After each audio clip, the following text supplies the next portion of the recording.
El reciente terremoto que el pasado 25 de enero sacudió Málaga, Melilla y el mar de Alborán ha vuelto a encender las alarmas en España. El seísmo no provocó víctimas mortales y apenas daños materiales, pero tuvo una magnitud de 6,3 grados en la escala de Richter. Después, la tierra ha temblado numerosas veces en esa misma zona de España. En Tendencias 21 Televisión nos hemos preguntado qué está pasando. Por eso hemos invitado una vez más a Belén Benito, experta en seísmos, doctora en físicas, especializada en gestión de desastres naturales y profesora de la Universidad Politécnica de Madrid, y a José Martínez Díaz, profesor de la Facultad de Geología de la Universidad Complutense y director del Grupo de Investigación Tectónica Activa Paleosísmica. Doctora Benito, doctor Martínez Díaz, ¿qué está pasando? Tenemos que preocuparnos por lo que está ocurriendo, por ese terremoto ocurrido el pasado 25 de enero y por los movimientos que se están produciendo antes y después del seísmo. Bueno, realmente para los que trabajamos en fallas activas no es un terremoto que salga de lo normal, que sea fuera de lo normal. Ha ocurrido una falla que se conoce, una falla de las que atraviesa el mar de Alborán, que está en las bases de datos de fallas que los geólogos en los últimos años hemos ido diseñando y cartografiando, y la magnitud también es normal para una falla de este calibre. El tema también de que haya ocurrido algún terremoto antes y alguno después también suele ser relativamente habitual, ¿no? Un pequeño terremoto modifica los esfuerzos del entorno, dispara uno un poquito más grande. O sea, en ese sentido no es un terremoto, digamos, que se salga de lo normal para la tectónica de la zona. Doctora Benito, ¿es habitual entonces que haya seísmos de cierto grado, de más de 4 grados en la escala Richter, antes y después? Bueno, sobre todo es habitual después. Los terremotos ya de una cierta magnitud, como ha sido este, suelen ir seguidos por una serie de réplicas, porque hay una ruptura, pero hasta que se reajustan las fuerzas, digamos, las tensiones en la zona, pues hay movimientos menores que el principal. Y estas réplicas pues pueden durar meses. En ocasiones hay algún precursor, y en este caso ha sido así. También en el caso de Lorca hubo un precursor, no sé si recuerdan, el terremoto que causó daño fue de magnitud 5,1, pero una hora antes hubo un precursor de 4,5. Entonces son lo que llamamos una serie sísmica completa, con réplicas y precursores. ¿Podría ocurrir que estos varios seísmos de gran magnitud fueran el preludio de un gran terremoto en esa misma zona? Bueno, lo normal, lo que suele ocurrir es que poco a poco las réplicas vayan disminuyendo de frecuencia y de tamaño y que se tranquilice la actividad sísmica. Sin embargo, no puede descartarse, al estar el terremoto en un accidente tectónico, una falla que atraviesa todo el mar de Alborán y que entra en tierra en la zona de Carboneras, Almería, y luego recorre Murcia y Alicante, es lo que llamamos la zona de cizalla transalborán. Nunca se puede asegurar que no se puedan ir repitiendo algunos terremotos a lo largo de esas fallas en el futuro. No sabemos si de aquí a unos años, o decenas de años, o cientos de años incluso, es imposible saberlo. Pero nunca se puede descartar que pudiese propagarse esa actividad hacia el norte. Nada más lejos de mi intención que ser catastrofista, pero ¿es descartable o no es descartable la posibilidad de que se produzca en esa región, en esa zona, en el Alborán, un seísmo devastador? Nunca se puede. Han ocurrido seísmos devastadores en el pasado, en las cordilleras béticas, en la Edad Media y incluso el último terremoto fue el Torrevieja en 1829 y han ocurrido y ocurrirán en el futuro. Nuestro problema es que no sabemos cuándo van a ocurrir.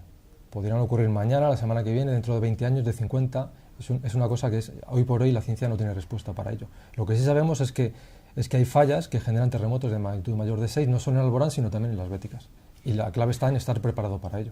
O sea, si no he entendido mal, tenemos dos fallas en las que se producen seísmos habitualmente en España, que es la zona de Granada y el mar de Alborán. ¿Hay dos fallas o es la misma? Bueno, realmente hay muchas fallas. Las fallas no son más que fracturas que atraviesan la corteza y que están bloqueadas casi todo el tiempo, acumulando energía, esfuerzos. Cuando no soportan más, se mueven rápidamente. Esos son los terremotos. Y fallas hay centenares por toda España. Donde más hay es en Pirineos y en las Béticas, en el sureste. Por eso los terremotos son más frecuentes en la zona de Pirineos y en la zona del sureste de España. Una cuestión de que hay más fallas acumulando esfuerzo y por lo tanto hay más fallas que liberan esfuerzo cada menos tiempo.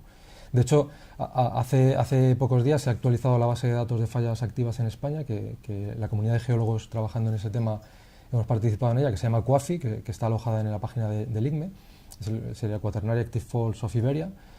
Y en esa base de datos tenemos cientos de fallas catalogadas. De hecho, la que generó el terremoto de Melilla está catalogada en ese mapa. Doctora Benito, en la zona de Alborán confluyen la falla euroasiática y la africana, ¿o esto no es Bueno, correcto? eso no es una falla, es unas placas. Hay que diferenciar las placas tectónicas de las fallas, ¿no? Las placas tectónicas son pues, grandes bloques de corteza terrestre. Entonces, en la zona del sur de España confluyen la placa euroasiática con la placa africana. En ese choque, que es lo que llamamos un choque continente-continente, pues se ha producido pues, toda la fracturación de las béticas, por una parte, y luego de las fallas del norte de África. Entonces, los terremotos tienden a ocurrir más en esas zonas límites de placas, pero en esas zonas es que hay una fracturación que se compone de muchas fallas, como ha dicho el doctor Martínez Díaz, y bueno, la fuente particular de un terremoto es una falla que está a su vez asociada al límite de placas. Sí, la placa diríamos que es como el motor. Los motores son dos placas que se acercan, Europa y África, grandes placas que no paran nunca de acercarse, se acercan unos 5 milímetros al año, y es como el motor, digamos, que acumula tensiones en la corteza en la zona de contacto, como decía Belén. Y en esa zona de contacto, que es toda la Bética y Pirineos también, pues se producen fracturas, que son las fallas, y que de vez en cuando se mueven repentinamente. Estos últimos movimientos sísmicos se han producido en el mar de Alborán. ¿Existe algún riesgo de que se pudiera producir un maremoto o un tsunami como los que hemos visto en años atrás en Indonesia o en Japón, en Fukushima? Sí, bueno, en este caso no ha habido maremoto porque el terremoto, a pesar de ser de cierto tamaño, 6.2, por lo que parece, no ha generado una ruptura en el fondo marino. Es decir, para que haya un maremoto implica que el terremoto tiene que ser lo suficientemente grande para generar un escalón, una ruptura del fondo marino. Ese escalón implica que una masa de agua tremenda se levanta respecto a otra y tiende a recuperar su posición, y eso es lo que genera la ola del tsunami. En este caso, no ha llegado a producirse ese escalón en el fondo marino. Aún así, en el pasado, en 2003, hubo un terremoto en Argelia que provocó un pequeño tsunami, no sé si recordáis, en Mallorca, con daños en algunos puertos deportivos, en las embarcaciones, muy pequeñito, pero lo suficiente para que los barcos golpearan, y han ocurrido en el pasado tsunamis en Alborán. No tan grandes como los que pueden ocurrir en el Atlántico, porque implican masas de agua mucho más grandes, fallas más grandes, como el famoso terremoto de Lisboa, ¿no? Pero se pueden generar tsunamis. En este caso no ocurrió porque la falla no llegó a romper el fondo marino a priori, pero nunca es descartable, y si ocurre uno un poquito más grande en el futuro. Hablemos de prevención, doctores. ¿Existen mecanismos suficientes en España para anticipar o para prevenir o para paliar los daños de un seísmo de magnitud e intensidad altas? Bueno, el mejor mecanismo para paliar los daños es reduciendo la vulnerabilidad de las estructuras, y eso requiere un diseño sismorresistente de las estructuras. No podemos predecir el terremoto a corto plazo, no sabemos cuándo va a temblar, pero lo que sí podemos es hacer estudios que llamamos de peligrosidad sísmica, que consiste en predecir el movimiento que podemos esperar en una zona en 50 años y diseñar las estructuras para que resistan esos movimientos. Eso es lo que el principio sismorresistente, y para eso en España hay una normativa que está la vigente actualmente es del 2002, pero se está revisando actualmente, ¿no? Entonces, si uno diseña con arreglo a la normativa, reduce la vulnerabilidad, y entonces cuando llegue el movimiento, pues el daño previsiblemente será menor. Eso por una parte, es decir, diseñar bien y reducir la vulnerabilidad. Por otra parte, cabe elaborar planes de emergencia. Por ejemplo, toda Andalucía tiene la obligación de hacer planes de emergencia municipales, lo establece la Directriz Básica de Protección Civil, y entonces un plan de emergencia significa que calculas las pérdidas estimadas por movimientos futuros y diseñas un plan de actuación rápida. Entonces, si hay un protocolo de actuación, en el momento en el que ocurra el terremoto, pues la operatividad de la emergencia será más eficaz, y la salvaguardia de vidas humanas depende fundamentalmente de las primeras horas, ¿no? Entonces, digamos que la elaboración de planes de emergencia antes de es muy importante, sobre todo para evitar más víctimas humanas. Y si tuvieran ustedes que dar 3 reglas básicas para la población en caso de un seísmo fuerte, a las 5 de la mañana, por ejemplo, ¿hay que quedarse en casa o hay que salir a la calle? ¿Qué es lo que hay que hacer? Sí, bueno, las normas que actualmente se recomiendan a nivel internacional es, sobre todo si vives en un país con cierto desarrollo, que sabes que los edificios tienen cierta calidad constructiva y una estructura, digamos, más o menos estable, no hay que salir nunca corriendo a la calle, hay que mantener la calma y buscar un refugio. Lo ideal sería debajo de una mesa, agarrarse bien y esperar a que pare la vibración. Lo debajo de una mesa, sobre todo por si caen objetos que no le golpeen a uno, ¿no? Si el edificio colapsa, hay poco que hacer, ya es una cuestión de suerte y donde te toque, ¿no? Pero lo normal en España es que los edificios no colapsen. Entonces lo que hay que evitar es caídas de objetos sobre las cabezas y no hacerlo, por ejemplo, lo que ocurrió en Lorca. Lorca es un ejemplo clarísimo de falta, digamos, de concienciación ciudadana, ¿no? La gente se asustó y salió corriendo a la calle sin pensar. Y salían corriendo a la calle, tú ves las cámaras de vigilancia de las tiendas y de los portales, que la gente sale corriendo sin mirar que en la calle se veían caer cascotes en la acera. O sea, Lorca es un ejemplo de lo que no se debe hacer. Exactamente. La gente no aprende en los colegios, sobre todo los niños, ¿no? Los chavales, en los colegios de institutos nadie les enseña qué normas básicas hay que cumplir cuando se produce una catástrofe de este tipo, ya no sea sísmica, inundaciones o de otro tipo de carácter natural. Y lo que se recomienda es evitar la caída de objetos, que es meterse debajo de una mesa, debajo de un mueble que sepamos que tiene cierta resistencia y esperar a que termine. Y una vez que termine la sacudida fuerte, salir a la calle, a una zona abierta, alejada de las fachadas, en el centro de una plaza, y esperar ya instrucciones de los responsables de la emergencia. Ya vamos a ir terminando. ¿Existen en España suficientes medios técnicos para investigar sobre los riesgos geológicos y sísmicos que hay en el país? ¿O hace falta más medios? Comentar la parte científica del conocimiento de las fuentes, que son las fallas. Las fallas son las que generan los terremotos. Y en España últimamente se ha investigado mucho, pero todavía hay muy pocos grupos que trabajan en fallas activas y con poca financiación. Tenemos un mapa de fallas activas de la península, pero es un mapa incompleto. Es un mapa de lo que se ha estudiado y de lo que se ha publicado sobre fallas. Pero somos conscientes de que hay muchas más fallas que están sin estudiar. Hay todavía bastante poca inversión.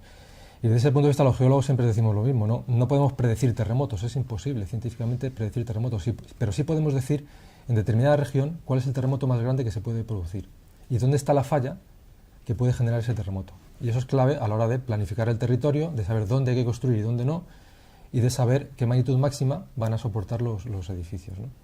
Ahí sí que falta mucha inversión todavía para catalogar y para conocer cómo se comportan todas las fallas que pueden generar terremotos en la península. Doctora Benito, para terminar, entonces, ¿podemos estar tranquilos lo que está pasando en Alborán y en Granada y en esa zona del sur de España? ¿Es normal para los parámetros geológicos y sísmicos de nuestro país? Bueno, yo separaría la tranquilidad de la normalidad. Quiero decir, lo que está pasando es normal, entra dentro de lo normal, incluso algún terremoto de mayor magnitud en la costa española, en la costa de Andalucía, sería perfectamente esperable. De hecho, en el pasado ha habido pues del orden de 2 terremotos por siglo destructores. Durante el siglo XX no ha habido ninguno y eso ha hecho que se haya perdido un poco la conciencia, pero la peligrosidad la tenemos y el riesgo lo tenemos. Entonces yo creo que para estar tranquilos deberíamos tomar más medidas preventivas. O sea, solemos decir siempre, y es una frase que parece que es muy gráfica, el terremoto es un fenómeno natural, pero el desastre no es natural. Si tomamos medidas a priori es posible evitar o por lo menos mitigar el desastre. Entonces en ese sentido deberíamos tener en cuenta que es relativamente normal que haya terremotos en el sur de España, que puede haber algún terremoto de mayor magnitud que el que hubo hace unos días de 4,5 cerca de las costas de Adra, y que hay que estar preparados, que hay que educar a la población, que hay que hacer planes de emergencia y hay que estar preparados precisamente para evitar el desastre. Y en este sentido yo quiero hacer una llamada de atención porque lo que es normal, nosotros estamos insistiendo siempre en concienciar de esta realidad, pero generalmente las autoridades no nos hacen mucho caso. Las autoridades nos llaman siempre a posteriori, cuando ya ha ocurrido el terremoto, para ver qué podemos hacer. Entonces los planes preventivos no pueden ser a posteriori, tienen que ser antes de. Y curiosamente un terremoto, como hace que tomen medidas las autoridades y que se pongan en marcha planes, disminuye el riesgo futuro. Pues nuestro mensaje es: no esperemos a que haya un terremoto con una catástrofe para disminuir el riesgo futuro. Ahora mismo se está moviendo. Doctora, me está queriendo decir que las administraciones públicas españolas ahora mismo no están tomando las medidas de prevención adecuadas. Bueno, lo que he dicho antes, hay una directriz básica de protección civil que obliga a hacer planes municipales de emergencia. Estos planes dependen de los ayuntamientos y no se están poniendo en marcha. quizá porque al gobierno autonómico de turno o municipal pues piensa que en sus 4 años no le va a tocar, ¿no? Entonces no se están poniendo en marcha planes municipales de emergencia que deberían estar activos. Sí.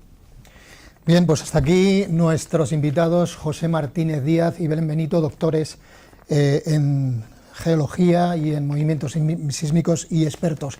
Y a ustedes les esperamos aquí en Tendencias 21 Televisión. Hasta la próxima. Hasta luego.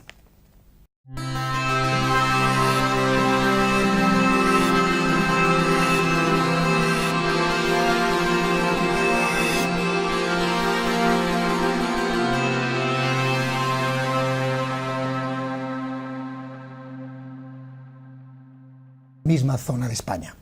En Tendencias 21 Televisión nos hemos preguntado qué está pasando. Por eso hemos invitado una vez más a Belén Benito, experta en seísmos, doctora en físicas, especializada en gestión de desastres naturales y profesora de la Universidad Politécnica de Madrid, y a José Martínez Díaz, profesor de la Facultad de Geología de la Universidad Complutense y director del Grupo de Investigación Tectónica Activa Paleosísmica. Doctora Benito, doctor Martínez Díaz, ¿qué está pasando? Tenemos que preocuparnos por lo que está ocurriendo, por ese terremoto ocurrido el pasado 25 de enero y por los movimientos que se están produciendo antes y después del seísmo.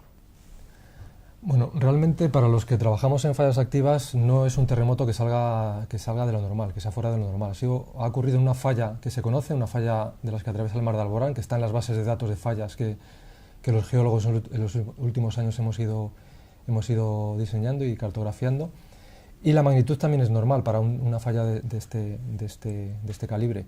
El tema también de que haya ocurrido algún terremoto antes y alguno después también suele ser relativamente habitual, ¿no? Un pequeño terremoto modifica los esfuerzos del entorno.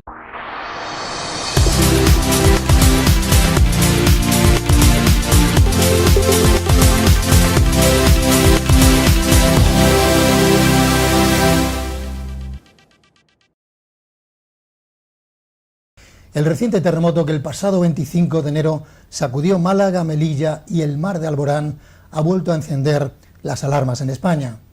El seísmo no provocó víctimas mortales y apenas daños materiales, pero tuvo una magnitud de 6,3 grados en la escala de Richter.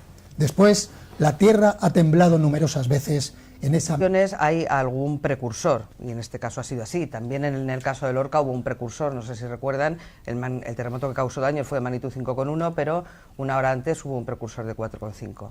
Entonces son lo que llamamos una serie sísmica completa, con réplicas y precursores.